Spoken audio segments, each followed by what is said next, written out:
우리들은 지금 우리들이 누리고 있는 모든 것을 너무나도 당연하게 누리고 있다고 여깁니다. 그러나 생각해 보면 이것은 당연한 일이 아닙니다. 먼저는 긍휼하신 하나님의 은혜가 있었기 때문이요.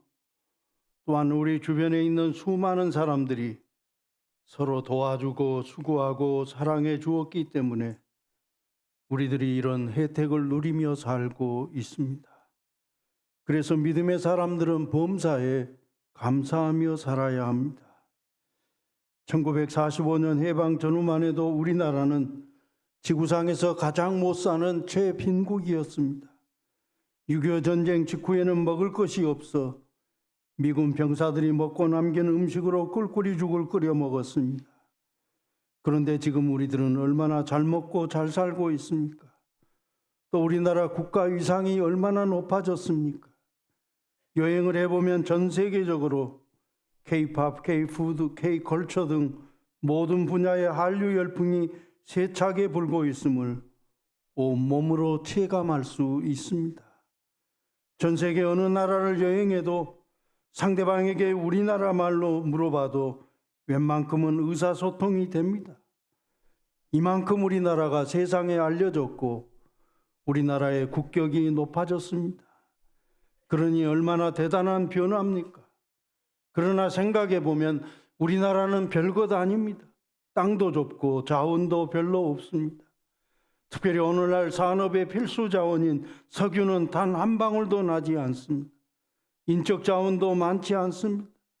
수출하지 않고 내수 경기만으로는 자급자족하려면 일본처럼 최소한도 인구가 1억 명은 넘어야 되는데 우리는 5천만 명이니 절반밖에 되지 않습니다. 그렇다고 국민 기질이나 성격이 좋습니까? 지금 온 나라가 이해관계와 진영 논리에 따라 아주 첨예하게 사분오열, 마음이 나뉘어져 있습니다. 계층 간에 치열한 다툼이 있습니다. 정치인들은 이런 소모적인 분쟁을 통합해야 함에도 그저 당리 당략만을 쫓으면서 상생하는 통큰 정치를 하지 못하고 있습니다. 그런데도 불구하고 우리들이 이렇게 잘 사는 것은 전적으로 하나님의 은혜요, 기적이라고밖에 달리 말할 수가 없습니다. 우리나라가 이렇게 잘 사는 것은 정말로 연구 대상입니다. 작년에 일본을 여행해 보니까 일본이 잘 산다고 하지만 우리나라처럼 일본 사람들 잘 먹고 살지 못하더라. 일본 식당에서 주문하면 정말 음식 조금 줍니다. 거기에다가 일본 음식은 국물도 없어요. 국물이 없으니 그만큼 먹는 것이 퍽퍽한 것이. 일본에서는 반찬을 더 달라면 다 추가 요금을 내야 합니다. 우리나라처럼 잘 먹는 나라는 아마 전 세계에서 미국 빼고는 거의 없을 것입니다. 그리고 우리들이 이처럼 자유롭게 신앙생활할 수 있다는 것도 정말 큰 축복입니다. 그렇다면 오늘 여러분들에게 감히 묻습니다. 여러분은 정말 행복하십니까? 하나님의 큰 복을 우리들이 받아 누린다고 생각하십니까? 그래서 하나님께 진심으로 감사하고 있습니까? 이 시간 우리들은 하나님의 은혜에 감사하는 마음으로 맥주감사주일 예배를 드리고 있습니까? 세계적인 리더십 전문가인 존 맥스웰 목사님의 글 가운데 이런 내용이 나옵니다. 세계를 변화시킨 위대한 사람 수백 명을 대상으로 분석하고 연구해 보았더니 이 사람들에게는 몇 가지 공통점이 있더랍니다. 첫째는 인생의 여러 고난과 시련에도 굴하지 않고 고통을 뚫고 일어선 사람들이더라는 것입니다. 두 번째로는 의미 있는 일에 자기의 인생을 걸고 자기를 바치고 희생한 사람들이라는 것입니다. 세 번째가 중요한데 어렵고 힘들다고 주어진 인생과 환경을 비관하거나 불평하지 않고 대신 감사하고 기뻐했던 사람이 결국은 세계를 변화시키는 인물이 되더라는 것입니다. 그렇습니다. 우리 그리스도인의 정체성이 바로 여기에 있습니다. 감사하는 사람이 믿음의 사람입니다. 어떤 상황에서도 항상 감사하는 사람이 그리스도입니다. 감사의 분량이 곧 그 사람의 믿음의 크기라고 말할 수가 있습니다. 오늘 본문 말씀은 앞으로 가나안 땅에 들어가는 이스라엘 백성들에게 맥주감사절을 지키라고 하신 하나님의 명령입니다. 맥주감사절은 하나님이 친히 제정하셨고 맥주감사절을 지키라고 하나님이 직접 명령하셨습니다. 따라서 오늘 우리들도 계속해서 하나님께서 명령하신 이 맥주감사절을 지키는 것입니다. 이스라엘 백성들에게 있어서 가장 중요한 절기는 애굽의 종살이에서 해방되었던 유월절입니다. 그래서 이스라엘 백성들은 유월절을 기준으로 해서 한 해를 시작하며 살아가고 있습니다. 실제로 이스라엘 백성들은 유월절이 되면 하나님이 정하신 규례를 따라 한 주간 동안 유월절을 아주 성대하게 지킵니다.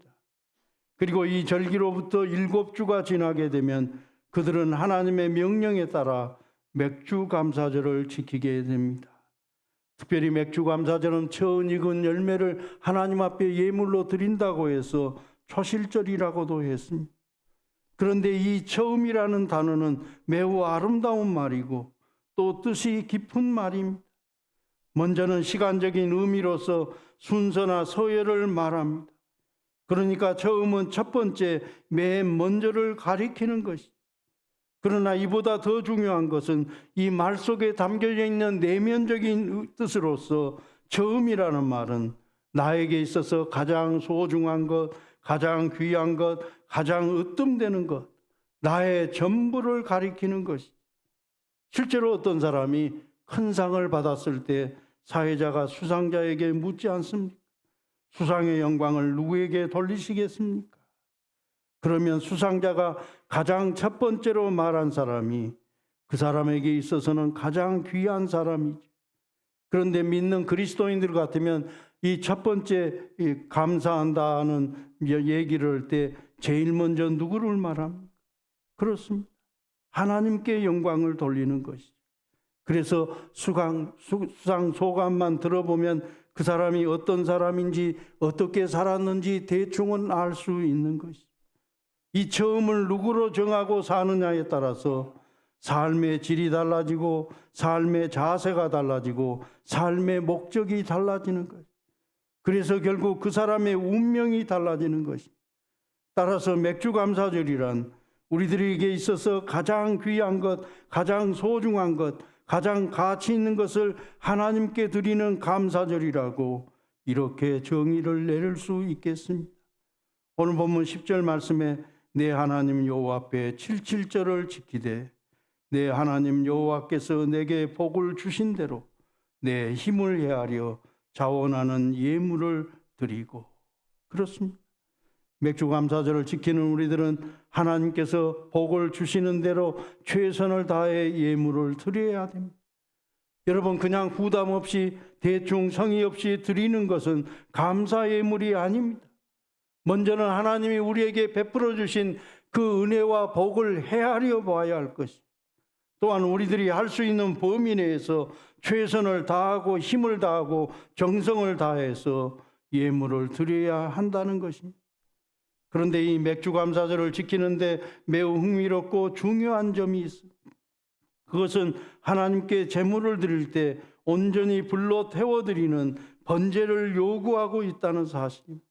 민수기 28장 26절 이하의 말씀에 77절 처음 익은 열매 드리는 날에 너희가 여호와께 새 소제를 드릴 때에는 성회로 모일 것이요 아무 노동도 하지 말 것이며 숫송아지 2과 순양 하나와 1년 된 순양 7으로 여호와께 향기로운 번제를 드릴 것이며 여호와께 향기로운 번제를 드리라. 그렇습니다. 맥주절을 맞아 하나님 앞에 새 소제를 드릴 때는 먼저 성회로 모이고 아무 일도 하지 말고 여호와께 향기로운 번제를 드리라고 말씀하고 있습니다. 이 명령 속에 맥주절의 참뜻이 담겨져 있는 것입니다. 맥주감사절이란 단순히 사람들이 세상적인 복을 받기 위해 지키는 사람 중심적인 절기가 결코 아니라는 것입니다. 오직 하나님께 영광 돌리고 하나님을 기쁘시게 하고 예배자가 가장 순수한 마음으로 자기의 가장 소중한 것을 자원하는 마음으로 하나님께 감사 예물을 드리는 절기라는. 그러므로 우리들이 이 감사절을 지킬 때 제일 먼저는 내 몸을 드려야 하는 거예요. 그리고 동시에 내 마음을 드려야 하는 것이.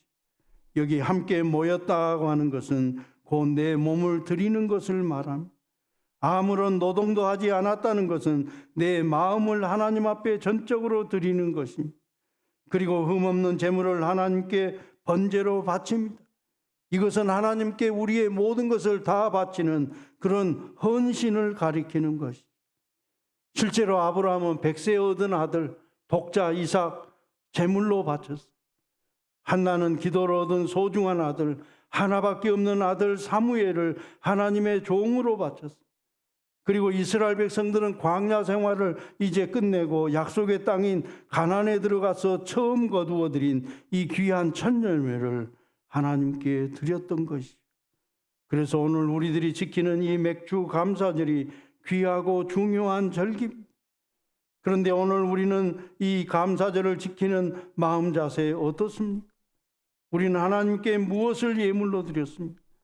진정 최선을 다해 내 몸과 마음과 물질을 하나님께 드렸습니다. 하나님께서는 오늘 우리들에게 처음 익은 열매를 요구하십니다. 우리가 가진 것 중에서 가장 좋은 것, 가장 귀한 것, 가장 소중한 것을 바치라고 명령하십니다. 여러분, 부담 없이 손쉽게 드리는 것은 감사 예물이 아닙니다. 준비 없이, 성의 없이, 기쁨이 없이, 감사하는 마음이 없이 드리는 것은 결코 감사 예물이 아니라는 거예요. 여러분, 대접이 뭡니까? 집에서 먹고 있던 거 젓가락 하나 더 넣는 것이 대접입니까? 아니에요. 그 사람을 귀하게 생각하고 그 사람이 무엇을 좋아할까 생각하면서 그 사람만을 위해서 정성껏 준비해서 대접하는 것이 진정 대접인 것처럼 감사 예물이라는 무엇보다도 정성이 들어가야 되고 기쁨이 들어가야 되고 억지가 아닌 자원하는 마음으로 드려야 합니다. 하나님이 베풀어 주신 은혜에 대해서 감사하는 마음이 들어가야 한다는 거예요. 이런 정성이 넘친 감사를 하나님께서는 기뻐 받으십니다. 하나님은 우리들이 정성스럽게 드리는 감사를 대수롭지 않게 여기지 않는다는 거예요. 가볍게 여기지도 않으십니다. 하나님께서는 최선을 다해 예물을 준비해서 감사하는 사람들에게 놀라운 복을 예비해 두셨습니다. 따라서 우리들은 받은 은혜의 감격에서 우리의 가장 귀한 것을 감사 예물로 하나님께 드려야 할 것입니다. 둘째로 맥주 감사절은 우리의 이웃과 사랑을 나누고 기쁨을 나누는 절기입니다.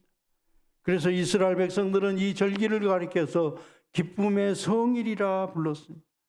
오늘 본문 11절 말씀에 너와 내 자녀와 노비와 내 성중에 있는 레인과 및 너희 중에 있는 객과 고아와 과부가 함께 내 하나님 여호와께서 자기의 이름을 두시려고 택하신 곳에서 내 하나님 여호와 앞에서 즐거워할지니라. 여러분, 기쁨은 함께 나눌 때 더 커집니다. 하나님을 향한 감사와 헌신은 우리의 이웃을 사랑하는 것으로 이어지게 될 때 더 큰 빛을 발하게 됩니다. 여기 레위는 땅을 기업으로 받지 못한 사람들이었습니다. 그래서 각 집파 사람들은 성전에서 하나님의 일을 하는 레위 사람들을 부양했던 것입니다. 또한 여기 객과 고아와 과부는 구약 성경에서 가장 힘없고 불쌍하며 가난한 사람들을 가리키는 대상이었습니다. 사랑의 도움의 손길이 가장 필요한 사람들이었습니다. 바로 이런 사람들을 돌아보고 기억하며 기쁨을 함께 나누는 것이 이 맥주 감사절의 참뜻이라는 것입니다. 우리나라도 설, 추석, 단오 등 민족 고유의 명절이 있는데 그리스도인들은 이런 명절을 맞이할 때 누구를 먼저 생각해야 할까요? 먼저 우리들에게 풍성한 복과 은혜를 베풀어 주신 하나님을 생각해야 할 것이요, 그 다음은 가난하고 어렵고 고통받는 사람들을 생각해야 할 것입니다.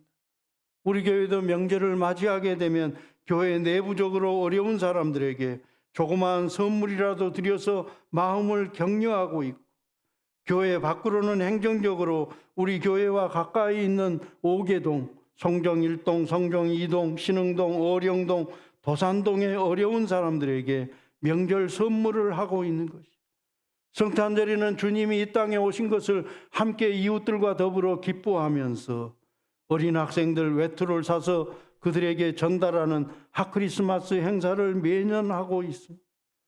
이런 어려운 사람들을 사랑의 마음으로 돌아보는 것이 진정으로 감사절을 잘 지키는 것입니다. 여러분, 우리의 사랑이 교회 내에만 머무른다면 완전한 신앙이 아니라 반쪽 신앙에 불과한 것이죠. 불완전한 믿음이요, 불완전한 사랑이요, 불완전한 섬김인 것이죠. 그러므로 우리들은 그리스도의 뜨거운 심장과 사랑을 가지고 세상을 향해 힘있게 나아가 그리스도의 사랑을 세상 사람들과 더불어서 함께 나누어야 할 것입니다. 이런 그리스도인의 사명을 잘 감당하기 위해서 먼저 우리들은 예배당에 함께 모여야 하는 것. 감사절 때는 병원에 입원한 부득이한 경우를 제외하고는 예배를 빠져서는 안 됩니다. 다 함께 모여서 하나님께 영광 돌리며 예배드려야 할 것입니다. 그러기에 하나님께서는 1년에 3번 내 하나님 여호와께서 택하신 곳에서 함께 모이라고 명령하셨습니다. 그리고 빈손으로 하나님을 배웁지 말라 하셨습니다. 신명기 16장 16절 17절 말씀에 너희 가운데 모든 남자는 1년에 3번 곧 무교절과 77절과 초막절에 내 하나님 여호와께서 택하신 곳에서 여호와를 배웁되 빈손으로 여호와를 배웁지 말고 빈손으로 여호와를 배웁지 말고 각 사람이 내 하나님 여호와께서 주신 복을 따라 그 힘대로 드릴지니라. 셋째로 맥주감사절은 우리의 과거를 잊지 않고 기억하는 날입니다. 우리의 지나온 날 잘 살았는지 못 살았는지 하나님의 말씀으로 통해서 우리가 자신의 삶을 살펴보고 확인하고 그 의미를 되새기는 날이라는 말입니다. 오늘 본문 12절 말씀에 너는 애굽에서 종되었던 것을 기억하고 이 규례를 지켜 행할지니라. 바로 이 점이 이스라엘 백성들의 위대한 점이에요. 이스라엘 백성들은 과거 자기들의 역사를 잊지 않았어요. 영광스러운 일뿐만이 아니고 수치스러운 일들, 망했던 일들, 고통받았던 일들을 다 기억하면서 기념하고 있다는, 단순히 기념한 것이 아니라 과거의 조상들이 살았던 그 모습 그대로 이 절기를 그대로 재현하고 있다. 그들은 유월절을 맞이하게 되면 유월절 절기를 지킴으로 과거 출애굽 역사에 동참하고 있고, 초막절을 맞이하면 집이 편안한 집인데도 불구하고 다 텐트를 쳐놓고 한 주간 동안 야외에서 불편하게 텐트 생활을 하면서 고달팠던 그 조상들의 그 초막 생활했던 것을 오늘도 실천하고 있는 것이 바로 이것이 감사절을 지키는 참뜻입니다. 과거에는 TV를 생각 없이 보면은 사람을 멍청하게 만든다 그래서 바보상자라 그랬습니다. 그런데 요즘은 TV에서 괜찮은 인문학 강의나 교양 프로그램을 많이 해서 우리들이 좀 잘 선별해서 보면은 도움을 받을 수 있는데, 몇 년 전에 저는 다크투어라는 프로를 보았습니다. 과거 비극적인 사건이 일어났던 현장을 찾아가 사건의 진상을 보여주고 과거에 있었던 일, 또 오늘 어떻게 변화되어졌는가, 이것을 입체적으로 보여주니까 역사적 사건을 이해하는 데 큰 도움이 되었습니다.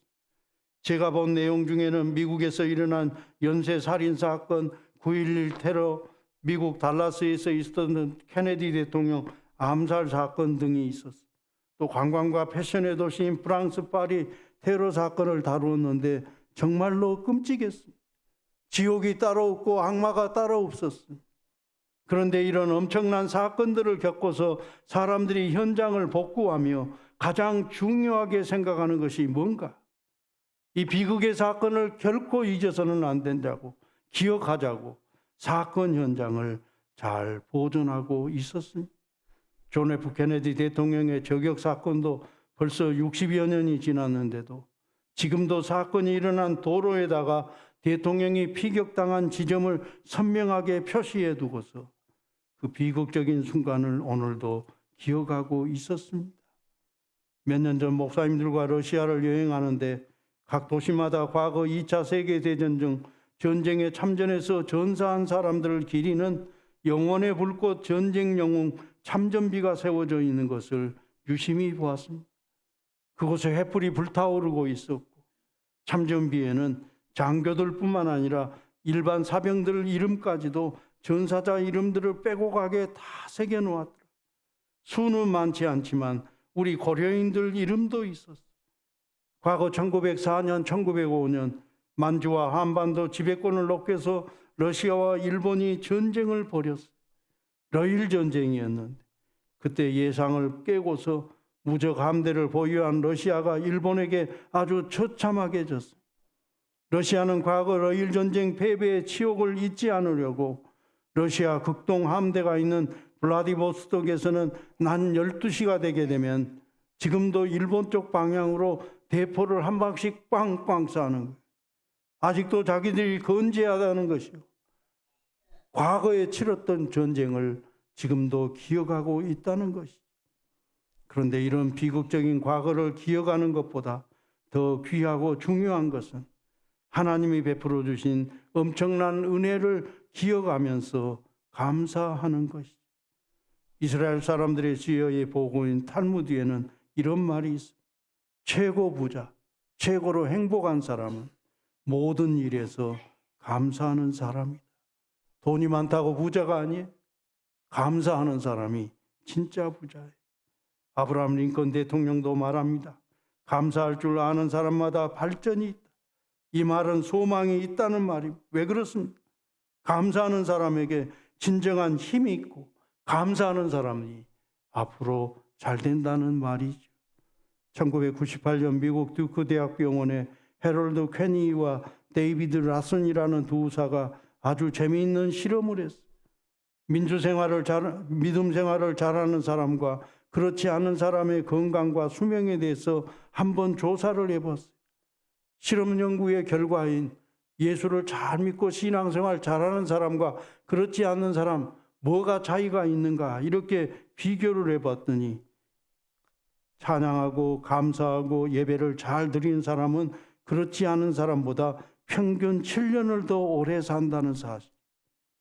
존 웰리 박사도 감사는 최고의 항암제요, 해독제, 방부제라고 그렇게 말했습니다. 여러분, 요즘 사람들 얼마나 건강에 관심이 많습니까? 또 건강하게 오래 살려고 얼마나 힘씁니까? 그런데 결론이 뭡니까? 건강하게 오래 살려면 우리들이 하나님 앞에 감사하며 살아야 한다는, 예수 잘 믿고 믿음 생활 잘하고 예배 잘 드려야 한다는 것이죠. 저는 아파트에서 가끔 봅니다. 아침에 새벽기도 인도하고 집에서 나서는데 그 시간에 벌써 일어나서 팔각정에 앉아가지고 사람들 이야기하고 있는데 새벽부터 뻐끔뻐끔 담배를 피고 있어요. 그래가지고 제명대로 건강하게 살겠어요? 종은 울려야 종이고 복은 감사할 때 진정한 복이 되는 거예요. 감사는 믿음이에요. 환경이 좋다고 감사하는 것이 아니라 믿음이 있으면 어떤 상황에서도 감사하는 것이. 그래서 감사는 신앙적인 선택이요 결단입니다. 감사할 때 우리의 생각이 행동이 달라지고 결국 여기에서 우리의 운명과 미래가 엄청나게 바뀌게 될 것입니다. 악기에 음을 맞출 때는 언제나 기본음인 도에다가 맞추는, 우리 인생의 기본음인 도는 감사예요. 우리의 삶을 기본음인 감사에 두고서 세상을 살면 세상은 엄청나게 달라질 것입니다. 세상은 온통 행복으로 가득 찬 은혜가 넘치고 신비한 세상으로 뒤바뀌게 될 것입니다. 여러분, 감사는 힘든 일이 아니에요. 거추장스러운 일도 아니에요. 힘들게 하라고 하나님께서 우리에게 감사절을 만들어서 감사절을 지키라고 하신 것이 아니에요. 우리를 복되게 하시려고 선물로 주신 하나님의 오묘하신 사랑의 명령이 바로 맥주 감사절이라는 감사절입니다. 맥주 감사절을 맞이한 오늘 우리들에게 하나님께서는 분명하게 말씀하십니다. 내 하나님 여호와 앞에 77절을 지키되 내 하나님 여호와께서 내게 복을 주신 대로 내 힘을 헤아려 자원하는 예물을 드리고 너와 내 자녀와 노비와 내 성중에 있는 레인과 및 너희 중에 있는 객과 고아와 과부가 함께 내 하나님 여호와께서 자기의 이름을 두시려고 택하신 곳에서 내 하나님 여호와 앞에서 즐거워할지니라. 기도하시겠습니다. 저희들에게 복을 주시고 하나님의 은혜를 깨닫게 하기 위해 맥주감사절을 허락해 주심을 감사합니다. 어려운 세상이지만은 금년 절반 하나님의 은혜 가운데 잘 살았습니다. 하반기도 그리고 우리의 남은 삶도 하나님의 은혜에 따라 하나님의 보호하심 가라 하나님께서 채워주시는 공급해 주시는 은혜를 통해 저희들이 넉넉히 승리하며 살 줄로 믿습니다. 하나님께 늘 감사함으로 하나님께서 주시는 복을 따라 복되게 살아갈 수 있도록 도와주시옵소서.